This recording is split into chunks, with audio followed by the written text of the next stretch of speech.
반갑습니다. 방금 소개받은 최형섭이라고 합니다. 저는 기술의 역사를 연구하는 기술사 학자고요. 오늘 이제 부탁받은 발표의 주제가 이제 기술과 노동인데, 다들 아시다시피 워낙에 최근에 많은 논의가 있었던 주제였다고 생각을 합니다. 특히 뭐 인공지능이니 아까 방금 사회자 선생님도 말씀하셨지만 뭐 플랫폼이니 이런 새로운 테크놀로지의 등장에 따른 뭐 일부는 기대감, 일부는 우려 섞인 그런 요인들 때문에 관심이 점점 높아지고 있는 주제고요. 그래서 이제 저는 역사적인 관점에서 이 문제를 바라보는 사람이니만큼 좀 긴 호흡으로 이 문제를 어떻게 봐야 될 것인지에 대해서 잠깐 말씀을 드리려고 합니다. 근데 이제 말씀 시작하기 전에 주어진 질문 자체에 대해서 약간 문제 제기를 하는 걸로 시작을 하도록 하겠습니다. 그러니까 이제 기술이라는 단어도 그렇고 노동이라는 단어도 그렇고 굉장히 다양한 스펙트럼이 존재를 하는 그런 개념이죠. 그래서 기술의 발전이 노동의 개념을 어떻게 바꿔왔는가라고 물어보는 것 자체가 이제 좀 더 이렇게 디테일하게 봐야 되는 측면들이 좀 있는 것 같고요.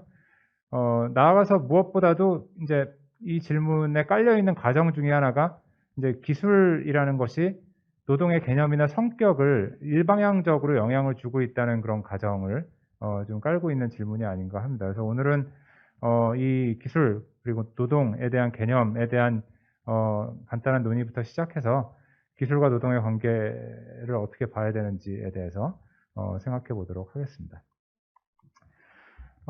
먼저 기술을 정의를 뭐 굳이 하자면 이것도 굉장히 어렵지만 인간의 편의를 위해 자연의 변형을 가해서 무언가를 만들어내는 인간 활동의 총체라고 이야기할 수 있을 것 같습니다. 이렇게 보면은 기술이 근본적으로 노동을 대체해야 될 필요성이 있는 것은 아니죠. 뭐 당연히 뭐 상당수의 그런 비율의 기술이 인간 노동을 대체하는 역할을 하는 걸로 알려져 있지만, 사실은 이제 기술 전체의 스펙트럼으로 봤을 때는 뭐 일부의 기술은 예를 들어서 증기기관 같은 게 처음 나왔을 때는 인간의 노동을 대체한다기보다는 축력을 대체를 했죠. 그러니까 뭐 소나 말의 노동을 대체하기 위해서 만들어진 것이고, 이제 그렇게 보면은 소와 말은 일종의 또 기술로 볼 수 있는 그런 측면들이 있죠. 그러니까 약간 그런 복잡성을 좀 일단 지적을 하고 싶고요. 아니면은 심지어는 과거에는 아예 불가능했던 어떤 일을 가능케 하는 역할을, 상상력의 지평을 넓히는 역할을 기술이 새로운 테크놀로지가 맡기도 합니다. 예를 들면 뭐 우주에 가는 뭐 로켓이라든지 이런 것들은 이전에 가능했던 것이 이 새로운 기술로 대체가 되는 것이 아니라 이제 아예 불가능했던 것이 이제 가능해지는 이제 그런 새로운 지평을 여는 이제 그런 테크놀로지에 해당합니다. 그리고 노동도 마찬가지입니다. 노동도 상당히 개념화하기가 힘든데 뭐 다들 아시다시피 굉장히 다양한 종류와 수준의 노동이 존재를 하겠죠. 그래서 크게 일반적으로 노동 문제에 대해서 관심을 가지시는 분들은 이제 크게 나누어서 인지노동과 인지노동이라는 건 이제 우리가 일반적으로 지식노동이라고도 하는 이제 그런 노동과 그다음에 육체노동으로 양분하기도 하고, 뭐 당연히 혼합형도 존재를 하겠죠. 그러니까 일부 이제 육체노동이긴 하지만 그런 지식노동적인 성격이 굉장히 강한 그런 측면도 있을 거고요. 그다음에 숙련도에 따라 가지고 또 구분을 하기도 합니다. 숙련도라는 거는 뭐 숙련노동과 비숙련노동으로 양분하기도 하지만 사실은 뭐 1부터 10까지 스케일을 따라서 굉장히 아날로그하게, 그러니까 숙련도가 올라가는 이제 그런 측면도 있겠죠. 그래서 이제 이렇게 보면은 저기 화면의 아래쪽에 그러니까 행렬을 제가 그려놨는데, 저렇게 4칸으로 나눠지는 것이 아니라 사실은 이것보다 훨씬 더 많은 다양한 종류의 노동이 있다는 것을 인식을 할 수가 있습니다. 그래서 어쨌든 이 개념의 문제를 보면 여기서 이제 중요한 거는 기술이 변화함에 따라서 거의 항상 자원의 재분배로 이어진다는 점을 강조를 하고 싶은데요. 그리고 그 자원의 재분배라는 그 큰 변화 속에서 노동시장의 변화라는 것은 그중에 이제 일부의 변화에 해당하는 것이고요. 그러니까 노동시장의 변화 이외에도 뭐 예를 들어서 뭐 성별이나 세대나 인종이나 뭐 이런 여러 가지 구분에 따라서 기술 변화에 따른 뭐 혜택과 영향이 선별적으로 이제 반영이 되는 이제 그런 측면도 분명히 존재를 합니다. 이제 그런 면에서 기술 변화라는 것은 항상 자원의 재분배로 이어지기 때문에 근본적으로 정치의 문제에 해당한다라는 점을 일단 말씀을 드리고 싶습니다. 그래서 이제 기술사라는 분야에서는 뭐 당연하겠지만 노동의 문제에 대해서 꾸준하게 관심을 가져왔습니다. 그래서 특히 이 80년대 초중반에 나온 연구들 중에 이제 기술과 노동의 관계에 대해서 좀 천착하는 연구들이 좀 집중적으로 나온 편이긴 한데요. 이제 그 중에 두 건만 제가 소개를 간단하게 드리겠습니다. 먼저 그 데이빗 노블이라는 분인데요. Forces of Production, 그러니까 생산의 힘, 생산력이라고 이제 번역할 수도 있는데, 2차 대전 이후에 미국이라는 맥락에서 수치 제어 공작 기계라는 새로운 테크놀로지의 도입과 숙련 노동자들과의 관계에 대해서 살펴본 그런 연구입니다. 근데 이제 이 연구의 결론은 이러한 새로운 테크놀로지의 등장 그리고 그에 따른 변화가 필연적인 것이 아니라 뭐 말하자면 노조와 기업 사용자의 관계를 비롯한 굉장히 다양한 사회정치적인 요인들이 개입해 특정한 시기에 특정한 방식으로 그 기술이 도입됐다는 점을 밝히고 있는 것이 이제 주요한 업적이라고 하겠습니다. 그러니까 이게 필연적이지 않다는 게 이제 중요한 것인데요. 두 번째 연구는 이제 이 연구는 한국에도 굉장히 많이 알려져 있는 연구서인데 루스 코안이라는 기술사학자가 가사 기술에 대해서 살펴봤습니다. 그래서 냉장고나 세탁기, 난로, 이런 그 집안에서 사용하는 테크놀로지에 대해서 그 주목을 했는데 이제 코안이라는 분이 이제 제기했던 문제가 새로운 기술이 도입됐음에도 불구하고 가사 기술이 도입됐음에도 불구하고 가정주부의 노동 시간은 왜 줄지 않았느냐라는 질문을 이제 제기를 했습니다. 그래서 이게 이제 코안의 패러독스라고 이제 알려져 있기도 하고요. 그러니까 이제 이 상황은 어떻게 볼 수 있냐면 이제 어느 정도의 수준의 가사 노동이 적절한 수준의 가사 노동이냐라는 거에 대한 사회적 합의가 끊임없이 변화를 하고 그리고 이제 그런 변화와 기술 변화가 동시적으로 이루어진다는 것이고요. 그리고 과거에는 남성들이 참여했던 가사 노동이 이제 기술 도입 이후에는 여성 주부들의 전담 노동으로 변화하는 과정에 주목을 하고 있는 것이죠. 그러니까 이 노동의 성격이라는 게 기술의 변화와 동시적으로 이루어지고 있다는 점을 이제 밝히고 있는 겁니다. 그래서 결국에 이러한 연구들이 보여주고 있는 것은 기술 변화가 이제 외부에서 주어지는 어떤 필연적인 어떤 우리가 적응해야 될 대상이 아니라 그리고 인간 사회에 그냥 직접적으로 영향을 미치는 독립 변수로 볼 것이 아니라 사회적 관계 속에서 구성되는 존재라는 점을 부각하고 있다는 게 이제 기술사학자들이 그동안 밝혀온 그런 바입니다. 이제 그렇다면은 기술과 노동의 관계에 대해서 일반적으로 사람들이 어떻게 생각을 해왔는지에 대해서 간단하게만 말씀을 드리겠습니다. 그러니까 보통 기술 실업이라는 말이 있습니다. 그래서 technological unemployment라는 표현이 있는데, 이제 이게 어떤 얘기냐면 새로운 기술이 등장하면은 이제 기존 직업 중에 이제 일부는 손해를 보겠죠, 당연히. 하지만 이제 이 기술 실업을 어떻게 바라보냐면 이거를 장기적으로 보면은 더 많은 경제 성장을 통해서 더 많은 그리고 더 좋은 직업들이 생겨나기 때문에 이제 단기간에 걸친 피해는 감수를 해야 된다라는 입장이죠. 그리고 그 안에서의 국가의 역할은 이제 그 단기적으로 소외받는 계층들이 이 과도기를 극복할 수 있도록 사회적 안전망을 만들고 재교육 과정을 거쳐서 새로운 기술적 환경에 적응할 수 있도록 도와야 된다. 이 정도 얘기가 이제 그동안 이 기술 실업을 둘러싸고 이제 상식처럼 받아들여지던 그런 내용입니다. 이제 그렇다면은 주로 손해를 보는 계층은 어디였느냐?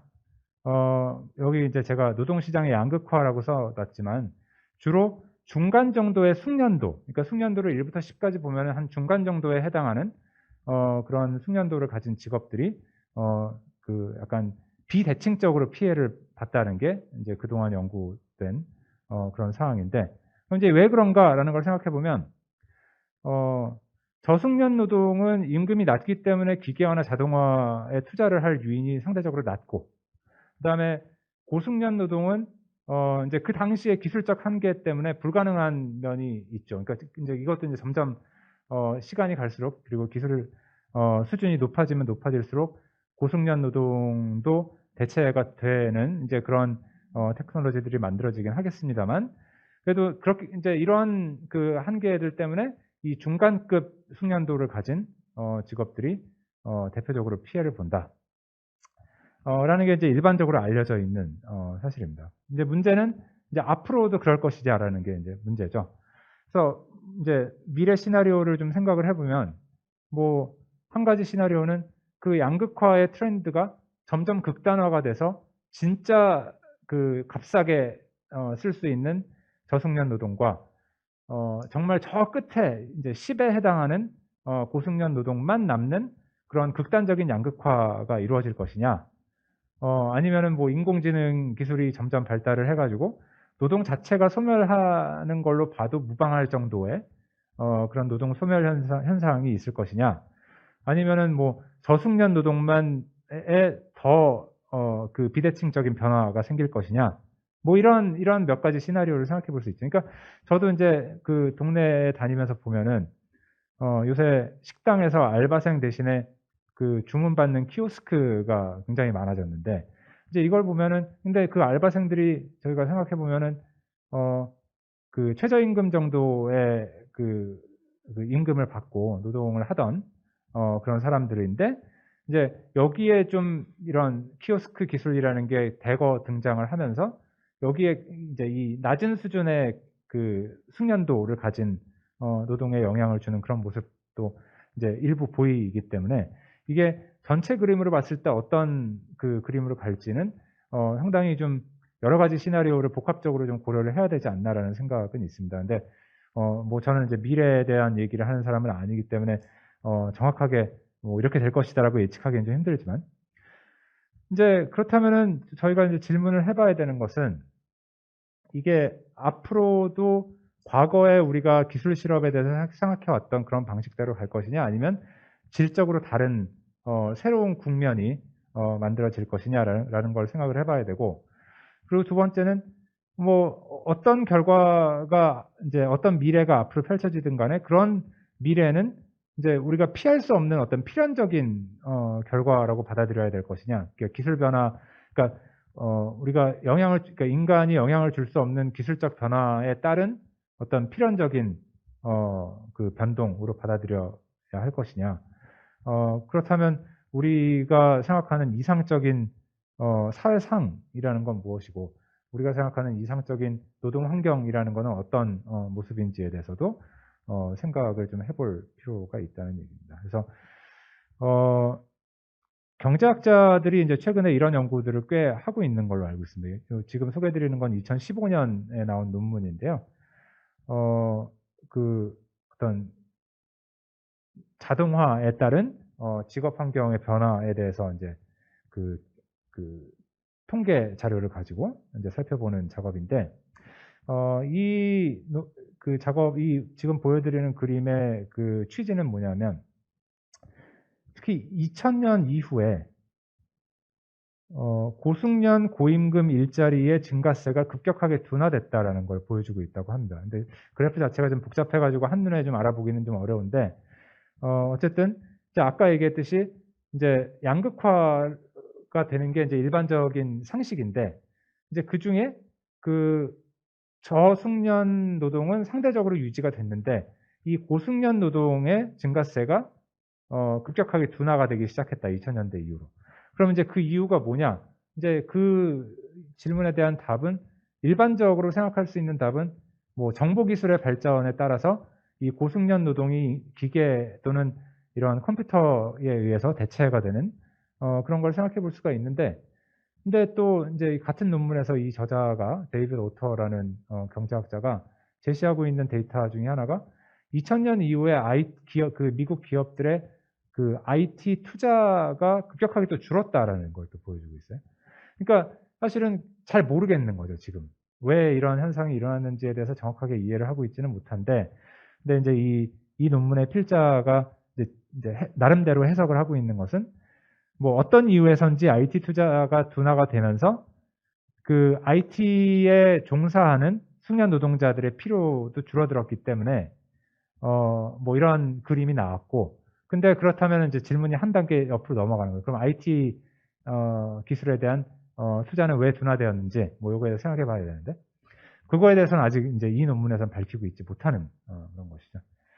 그래서 어쨌든 그 미래의 모습은 약간 이런 모습, 그 어떤 그 몇 가지의 그 제안에 의해서 결정이 될 것이라고 이제 생각을 할 수가 있는데, 그렇다면 어쨌든 간에 뭐 이런저런 이유 때문에 새로운 기술이 등장을 하면은 그것에 대한 어떤 저항하는 움직임들이 역사적으로 꾸준하게 있어 왔다는 거는 뭐 다들 아시고 계실 겁니다. 그러니까 18세기에 산업혁명 이후에 뭐 18세기 후반, 19세기 초까지도 그 러다이트라 그러죠. 그러니까 기계 파괴 운동이라는 게 영국에서 굉장히 광범위하게 퍼져 나갔고, 지금 보여드리는 그림도 이제 그 19세기 초 무렵에 이제 그 당시의 어떤 모습을 이제 그림으로 그려놓은 것인데요. 그러니까 숙련 노동자들이 자신의 어떤 그런 그 당시로서는 이제 고임금 직업을 잃게 되면서 거기에 대한 저항을 굉장히 격렬하게 벌였던 것이죠. 근데 이제 그 당시에 영국 정부는 이 기계 파괴 행위에 대해서 굉장히 강경하게 대응을 했습니다. 그래서 그 주동자들을 잡아가지고 수십 명을 처형을 하고 나머지 수백 수천 명을 그 당시에 식민지였던 호주로 이제 강제 이주를 보내는 뭐 이러한 조치를 취했다고 하는 그런 기록이 남아 있는데요. 하여튼 강경 대응을 했고, 뭐 당연히 이제 1980년대 이후에 이제 그 개인용 컴퓨터가 등장을 하면서 또 한 번 이런 비슷한 논의가 있었죠. 이제 많은 사람들이 직장을 잃었고 뭐 이제 그에 따라서 뭐 재교육 과정을 만들어야 된다라는 논의가 있었고, 뭐 아까 말씀드린 그런 기술 실업에 관련된 정부 역할을 강조하는 그런 입장들이 그래서 이런 여러 가지 이유로, 그러니까 이건 뭐 단지 뭐 직업을 잃고 말고의 문제를 포함해서 이제 여러 가지 이유로 이제 그 기술에 대한 저항이 일어나기도 하다는 것이 이제 이 지금 보여드리는 책에서 이제 제기하고 있는 것인데, 그러니까 뭐 예를 들면 뭐 원자력 기술에 대한 저항이라든지 뭐 생명공학 뭐 새로운 뭐 그 GMO에 대한 약간 반발심이라든지 뭐 이런 것들의 일부로 이제 그 어떤 그 노동 대체형 기술에 대한 저항을 좀 볼 필요가 있지 않나라는 생각이고요. 그래서 결론은 우리가 어떤 미래를 선택할 것인가에 대한 사회적 합의의 문제가 가장 중요한 문제가 아닌가 합니다. 그래서 지금 이 화면에 소개드리고 있는 거는 작년인가요? 4차 산업혁명위원회 대통령 직속 위원회에서 대정부 권고안을 이제 냈는데 평범한 엔지니어보다 수배, 수십 배 성과를 내는 최고의 소프트웨어 엔지니어를 양성하는 것이 이제 그 나아가야 될 길이다라고 제시를 하고 있는데, 이제 이 말을 이제 곰곰이 생각을 해보면 결국에는 이 양극화를 피해서 점점 이 노동 대체의 효과는 고숙련으로 이동을 해오고 있는데 점점 더 고숙련 인력으로 피하자라는 것이죠. 그래서 말하자면 1980년대, 90년대에는 4년제 대학 정도 나왔으면 피할 수 있었고, 그 다음에 90년대, 2000년대에는 석사학위 정도 받을 수 있었다면, 이제 2010년, 2020년이 되면 뭐 석박사학위를 받는 걸 넘어서 이제 수십 배 성과를 내는 최고의 소프트웨어 엔지니어가 되지 않으면 그걸 피할 수 없다. 뭐 이런 식의 말로 들려서 이게 이렇게 가는 게 과연 적절한가? 우리가 원하는 미래인가라는 거에 대해서 좀 생각을 해볼 필요가 있을 것 같고, 그다음에 공동체 전체로서는 그 최숙련 노동자의 성과가 이제 낙수 효과를 일으켜서 나머지 사람들한테도 이제 그 성과를 이제 나눠줄 수 있을 것이다라는 그런 기대감을 이제 보여주고 있는 그런 표현인 것 같아서 좀 적절하지 않지 않나라는 생각을 해본 적이 있습니다. 그래서 우리가 그 18세기부터 20세기간에 걸쳐가지고 우리가 그 시기를 기계 시대라고 일반적으로 얘기할 수 있다면 그동안 우리는 인간을 기계와 유사하게 만드는 데 치중해 왔다고 볼 수가 있죠. 그래서 학교의 주입식 교육이나 뭐 공장의 이른바 포드주의 생산 양식 같은 것들이 모두 인간의 움직임을 기계의 리듬에 맞춰가지고 그 기계와 공존할 수 있는 인간을 교육하는 것이 목표로 설정돼 있었다고 볼 수가 있습니다. 그러면 이게 앞으로 인공지능 시대가 오면은 인공지능과 공존할 수 있는 인간을 만드는 방향으로 그 교육의 목표를 정해야 할 것이냐, 뭐 이런 문제에도 좀 고민을 해볼 필요가 있을 것 같고요. 그래서 마지막으로 드리고 싶은 말씀은, 제가 일본 뭐 도쿄의 이제 지하철에 가보면 전철 플랫폼에 거의 항상 한두 명의 영무원들이 서 있는 걸 볼 수가 있습니다. 그러니까 이게 바로 선택의 문제라는 것이죠. 그러니까 기계와 자동화의 진전에 따라서 인간의 노동을 점점 삭제해 나가는 방식으로 갈 것이냐, 아니면은 설령 우리가 그 정도의 기술력을 갖추고 있다고 하더라도 인간의 노동이 갖는 그런 힘을 유지하려고 조금이라도 노력을 해야 할 것이냐, 라는 선택의 문제고요. 그래서 미래에는 이제 어쩔 수 없는 기술 발전에 우리가 적응을 해야 되는 하는 그런 생각이 아니라, 이제 우리가 원하는 미래를 스스로 선택해서 만들어 나가야 된다는 생각으로 나아가야 되지 않나 생각합니다. 이상입니다.